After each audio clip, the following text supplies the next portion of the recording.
गौतम बुद्ध और समय से बाहर का द्वार। यह उस समय की बात है जब रात असामान्य रूप से लंबी थी। चाँद था, लेकिन उसकी रोशनी जमीन तक नहीं पहुंच रही थी। गौतम बुद्ध अपने शिष्यों के साथ एक निर्जन वन से गुजर रहे थे। वन में न पक्षियों की आवाज थी, न हवा की सरसराहट, बस चलते कदमों की गूंज। अचानक बुद्ध रुक गए। शिष्य भी रुक गए। सामने एक पुराना पत्थर का द्वार था, बिना दीवारों के, बिना किसी भवन के, सिर्फ एक द्वार, और उस पर कोई छाया नहीं पड़ रही थी। एक शिष्य कांपती आवाज में बोला, भगवान, यह द्वार कहाँ जाता है? बुद्ध ने धीरे से कहा, जहां तुम रोज जाते हो, लेकिन जानते नहीं। एक शिष्य ने साहस करके पूछा, क्या हम अंदर जाएं? बुद्ध मुस्कराए, जो अंदर जाएगा वह बाहर वही नहीं लौटेगा। फिर बुद्ध ने आंखें बंद की और द्वार अपने आप खुल गया। अंदर कोई रास्ता नहीं था, बस धुंध और दूर दूर से आती फुसफुसाहटें। तू कौन है? तू क्या ढूंढ रहा है? क्या तू सच में जागा है? एक एक कर शिष्य पीछे हट गए। सब डर गए, लेकिन एक शिष्य भीतर चला गया। क्षण भर बाद वह बाहर आया। आंखों में आंसू थे, चेहरे पर मुस्कान। उसने कुछ नहीं कहा। सबने बुद्ध से पूछा, उसने क्या देखा? बुद्ध ने जमीन पर पड़े पत्थर को उठाया और बोले, उसने कुछ नहीं देखा। उसने खुद को गिरते हुए देखा, और जो खुद से गिर जाए। बुद्ध ने धीमे कहा, वह डर से आजाद हो जाता है। तभी द्वार अपने आप बंद हो गया, और अगली सुबह वहां कुछ भी नहीं था। न द्वार, न पत्थर, न निशान।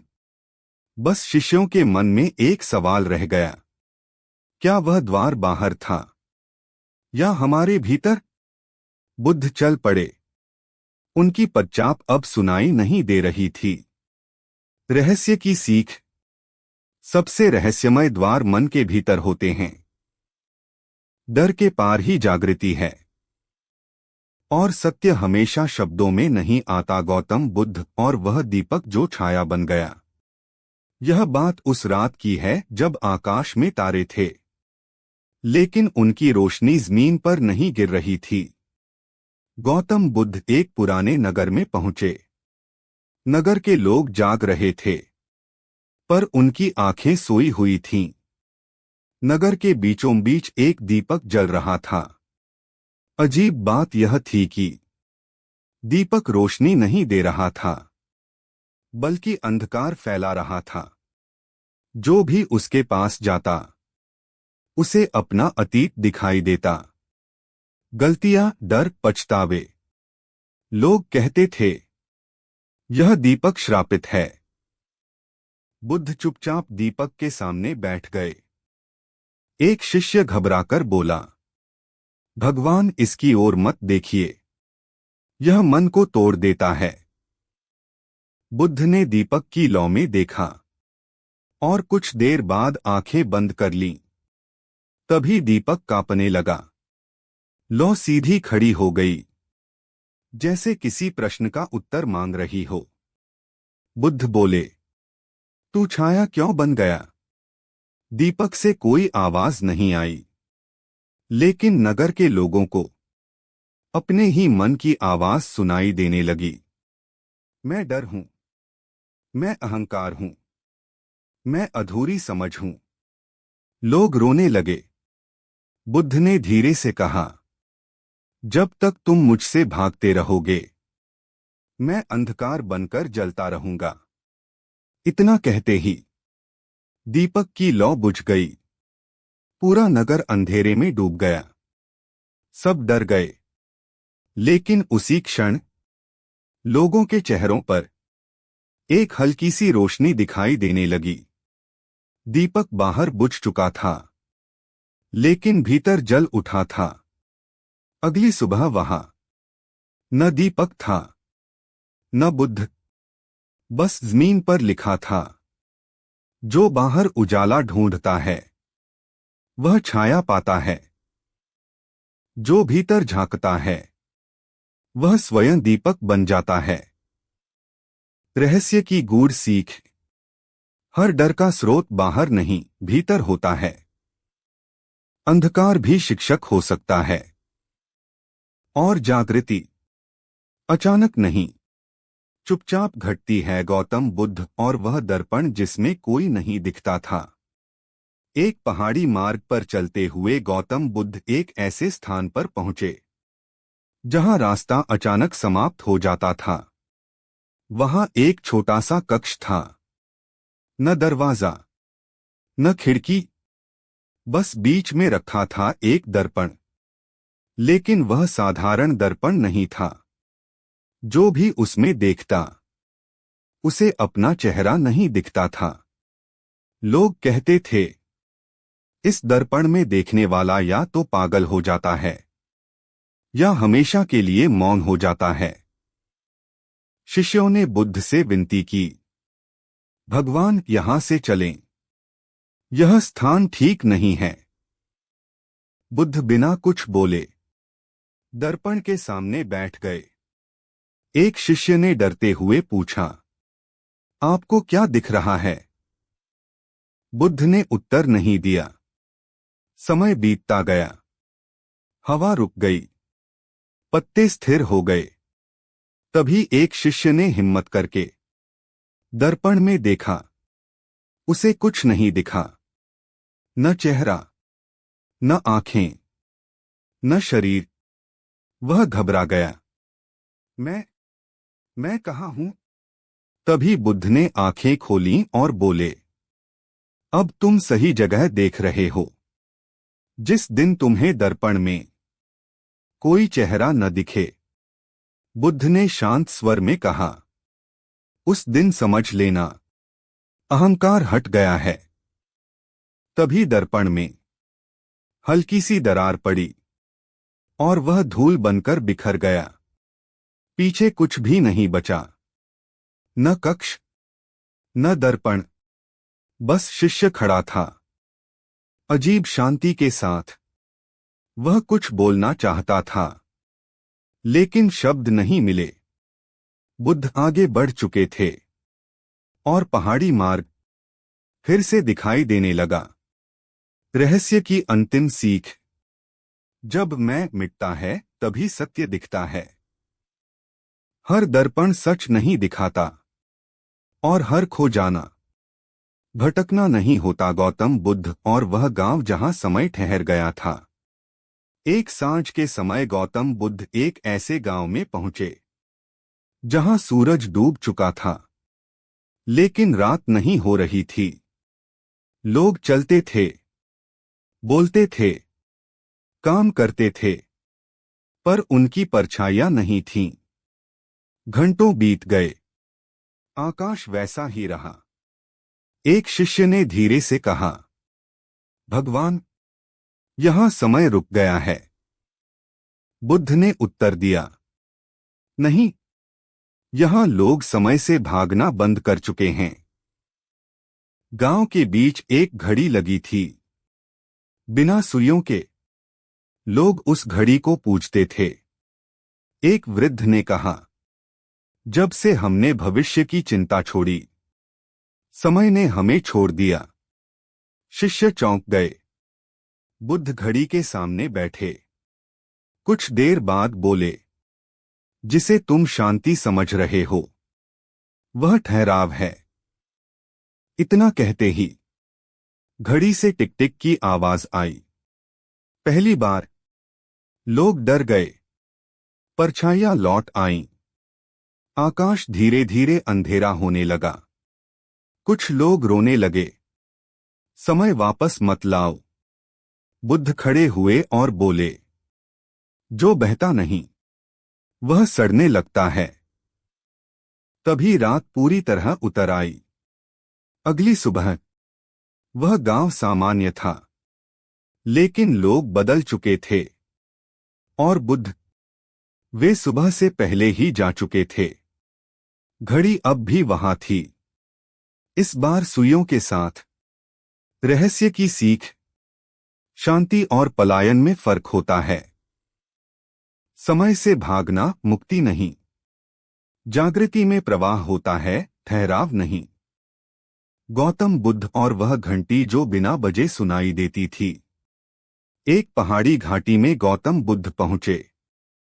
घाटी सुंदर थी, लेकिन अस्वाभाविक रूप से खामोश। न पक्षी, न कीड़े, न हवा।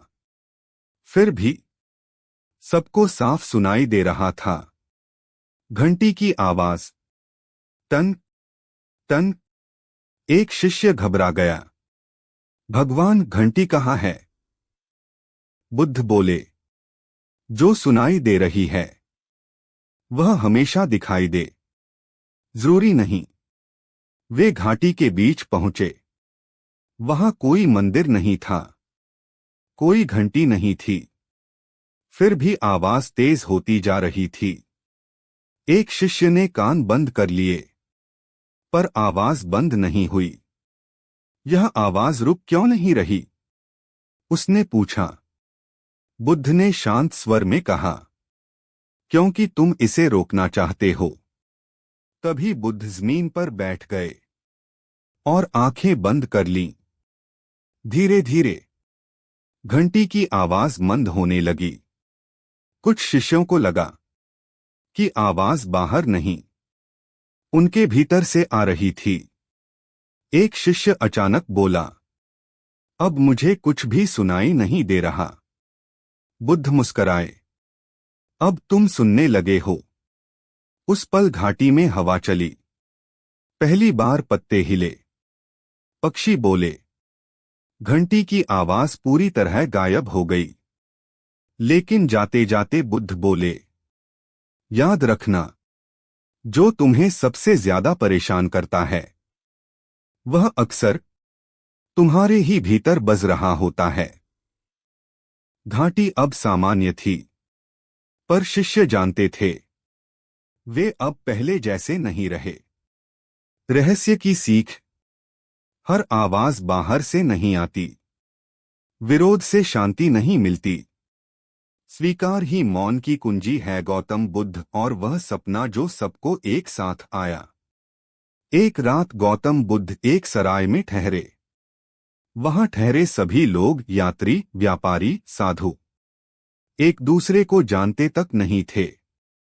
रात गहरी हुई, दीपक बुझ गए, मौन फैल गया। सुबह होते ही अजीब हलचल मच गई। हर व्यक्ति घबराया हुआ था। सबने एक ही बात कही, मैंने वही सपना देखा। सपने में एक लंबा रास्ता था जो कहीं नहीं जाता था। रास्ते के अंत में एक आवाज पूछती थी, तू जाग रहा है या अब भी सपना देख रहा है? लोग बुद्ध के पास पहुंचे। भगवान, यह क्या संकेत है? बुद्ध ने किसी को उत्तर नहीं दिया। वे सराय के बाहर बैठे और जमीन पर एक रेखा खींच दी। फिर बोले, जो इस रेखा को पार करेगा वह सपना छोड़ेगा। सब रुके, कोई आगे नहीं बढ़ा। एक युवक कांपते कदमों से रेखा पार कर गया। कुछ नहीं हुआ। वह पीछे मुड़ा और बोला, मैं अब भी वही हूं। बुद्ध मुस्कराए, यही तो सपना है। यह मान लेना कि कुछ बदलेगा। ही सबको एहसास हुआ। सपना रात में नहीं था, वह हर दिन चल रहा था। बुद्ध उठे और बोले, जागृति कोई घटना नहीं, एक पहचान है। वे चले गए। पीछे बस एक मिटती हुई रेखा रह गई और लोगों के मन में एक सवाल जो अब भी जाग रहा था। रहस्य की सीख। सबसे गहरा सपना खुली आंखों से देखा जाता है। बदलाव बाहर नहीं, देखने में होता है। जागृति चुपचाप आती है, घोषणा नहीं करती। गौतम बुद्ध और वह स्थान जहां नाम खो जाते थे। एक बार गौतम बुद्ध एक ऐसे वन में पहुंचे जहां रास्ते तो थे, लेकिन दिशाएं नहीं थीं। जो भी वहां जाता, कुछ देर बाद अपने बारे में एक बात भूल जाता। किसी को अपना गांव याद नहीं रहता, किसी को अपना काम, और कुछ को अपना नाम। शिष्यों ने पूछा, भगवान, यह कौन सा वन है? बुद्ध ने उत्तर दिया, यह वही स्थान है जहां पहचान हल्की होने लगती है। वन के बीच एक शांत तालाब था। उसका पानी बिल्कुल स्थिर था, पर उसमें परछाई नहीं दिखती थी। एक शिष्य ने तालाब में झांका और घबरा गया। मैं नहीं दिख रहा। धीरे धीरे शिष्यों के नाम याद से फिसलने लगे। मैं कौन हूं? एक ने पूछा। बुद्ध ने शांति से कहा, अब ध्यान दो। डर किसे लग रहा है? सब चुप हो गए। कुछ देर बाद वन से बाहर निकलते ही सबको सब याद लौट आया। नाम भी, पहचान भी। लेकिन कुछ बदला था। एक शिष्य बोला, भगवान, भीतर जाते समय हम भारी थे और लौटते समय हल्के।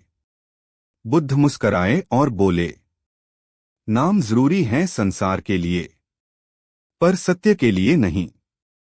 पीछे मुड़कर देखने पर वह वन वहां नहीं था, बस हवा में एक प्रश्न तैर रहा था। अगर नाम छिन जाए तो क्या तुम अब भी हो? बुद्ध आगे बढ़ चुके थे। रहस्यमय सीख, पहचान उपयोगी है, लेकिन सत्य नहीं। डर वहां पैदा होता है जहां मैं जकड़ा हूं। हल्कापन जागृति का पहला संकेत है। गौतम बुद्ध और वह प्रश्न जिसका उत्तर नहीं था। एक सूखे मैदान के बीच गौतम बुद्ध एक पुराने कुएं के पास रुके।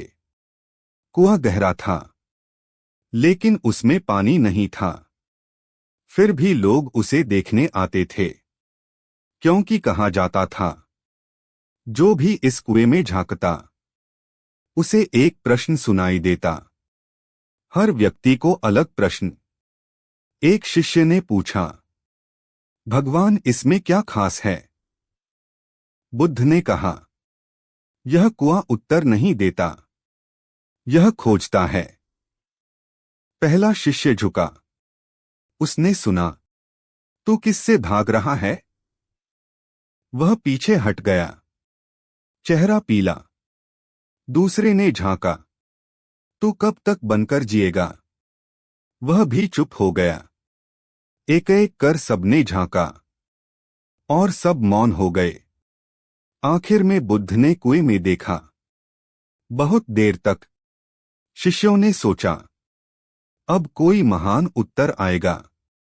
लेकिन बुद्ध ने सिर उठाकर कहा, यह कुआं अब खाली हो गया है। कैसे? शिष्यों ने एक साथ पूछा। बुद्ध बोले, क्योंकि जो प्रश्न से भी आगे चला जाए, उसके लिए प्रश्न भी नहीं बचते। इतना कहते ही कुएं की गहराई में हल्की सी गूंज हुई और फिर पूर्ण शांति। अगली सुबह वहां कुआं नहीं था, बस जमीन पर एक गोल निशान था, जैसे कोई प्रश्न पूरा होकर मिट गया हो। रहस्यमयी सीख, हर प्रश्न का उत्तर शब्द नहीं होता। कुछ प्रश्न जीने के लिए होते हैं, सुलझाने के लिए नहीं। और जब खोज समाप्त होती है, तब मौन बोलता है। गौतम बुद्ध और वह छाया जो आगे चलती थी। एक सुबह गौतम बुद्ध अपने शिष्यों के साथ चल रहे थे। सूरज उनके पीछे था। फिर भी बुद्ध की छाया आगे चल रही थी। शिष्यों ने देखा, आंखें मलीं, पर छाया आगे ही थी। एक शिष्य बोला, भगवान, छाया तो पीछे होनी चाहिए। बुद्ध रुके और बोले, जब तुम भागते हो तो छाया आगे दिखती है। वे आगे बढ़े। जैसे जैसे शिष्य तेज चलते, छाया और दूर जाती। एक शिष्य थककर बैठ गया। तभी उसकी छाया उसके पास आ गई। वह चौंक गया। बुद्ध ने कहा, जिस दिन तुम रुक जाते हो उस दिन छाया भी रुक जाती है। एक और शिष्य ने पूछा, और अगर हम उसे पकड़ना चाहें? बुद्ध मुस्कराए, छाया पकड़ी नहीं जाती, समझी जाती है। तभी सूरज बादलों में छिप गया। छाया गायब हो गई। सबने राहत की सांस ली। लेकिन बुद्ध बोले, अब देखो, क्या तुम्हारे भीतर भी कुछ गायब हुआ है? कोई उत्तर नहीं मिला, सिर्फ एक हल्कापन था। और रास्ता अब पहले से ज्यादा साफ था। रहस्यमय सीख, जिससे हम भागते हैं वही आगे दिखता है। रुकना भी एक